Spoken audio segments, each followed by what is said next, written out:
So I asked myself, I said, do my ragamuffins know what a fraction is?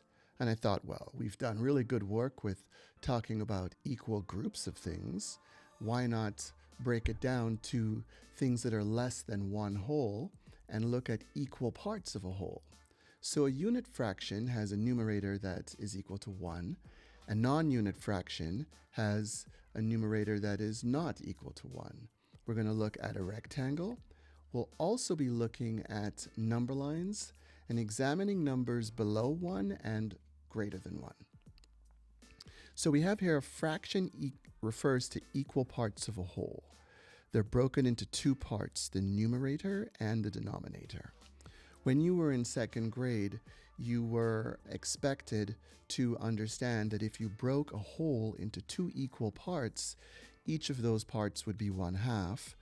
If you broke the same size whole into 3 equal parts, each part would be worth 1/3. And if you broke the same size whole into 4 equal parts, surprise, surprise, each part would be called 1/4, or 1 part out of 4, 1 part out of 3, 1 part out of 2. So with a unit fraction, unit refers to 1. The numerator is 1, and we're only talking about 1 out of many equal parts. Other fractions, and this is key, are made up of unit fractions. So let's take a look at a problem here. The question is referring to non-unit fractions, and it shows that the rectangle represents one whole. And the question is, what fraction is shaded? And I'm supposed to explain my reasoning here. So I look at the rectangle and I see that it's broken into 6 equal parts. Each of those parts, 1 part out of 6 is 1/6. The last one is not shaded. I have 5 parts out of 6, or 5/6 of the entire whole rectangle. So 5 is the numerator and 6 is the denominator.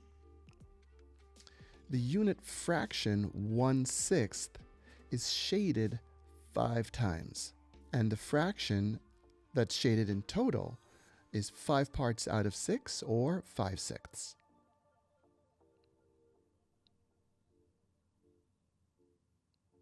So here we're going to locate unit fractions on a number line. And we're going to start by looking at 1/8. The number line is divided into 3 parts from 0 to 1 to 2, which means I have 2 wholes here. I'm only supposed to show 1/8, so I'm going to divide one whole into 8 equal parts, and then I'm going to label it here. So 1/8, 2/8, 3, 4, and 5/8, 6, and 7/8. One whole is actually 8/8. We'll just leave that as 1. Between 1 and 2, we have a whole another 8 set of 8s. Let's label those. So since one whole is 8/8, the next 8th up is 9/8, and we'll continue through 10, 11, 12, 13, 14, 15/8, and then 2 wholes is equal to 16/8. The question asked us to label 1/8, which is the first 8th. I guess if I was lazy, I could have just stopped right there, but I wanted to show you exactly how 1/8 compared to the whole. Since the denominator is 8, I broke the number line from 0 to 1 into 8 equal parts. And the first part showed 1 out of 8, which is 1/8. In this question, we have a non-unit fraction, which means the numerator is not 1. We see here that it's 5, and the denominator is 3. So I want to notice that the numerator is larger than the denominator, which makes it an improper fraction. So I have to divide my whole into 3 because my denominator is 3. So I've got 3 equal parts, which I'm going to label 1, 2, and 3/3 just for clarity. 4/3, 5/3, and to show that 6/3 is the same as 2 wholes. The question asks me to identify where 5/3 is, so I'm going to plot a nice bright green point right on the number line. And then it also asks me to show where 2/3 is. So I'll make 2 jumps, and if my technology will allow me to, I will label this 2/3 right here. Since the denominator is 3, I broke the whole into 3 equal parts.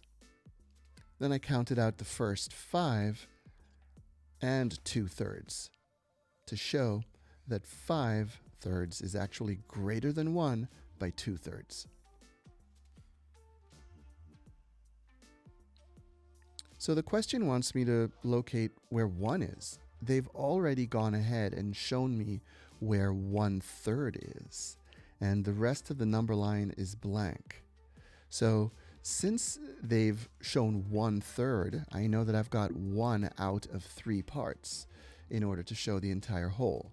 So what I'm going to go ahead and do is add 2 more equal parts to the 1/3 that they've shown. That's 2/3 and then 3/3, which is the same as 1 whole. So they want me to explain my reasoning here. So the denominator of 3 made me add 2 more equal parts to get to 3/3, which is 1 whole. All right, so that's our intro. Hope that helps.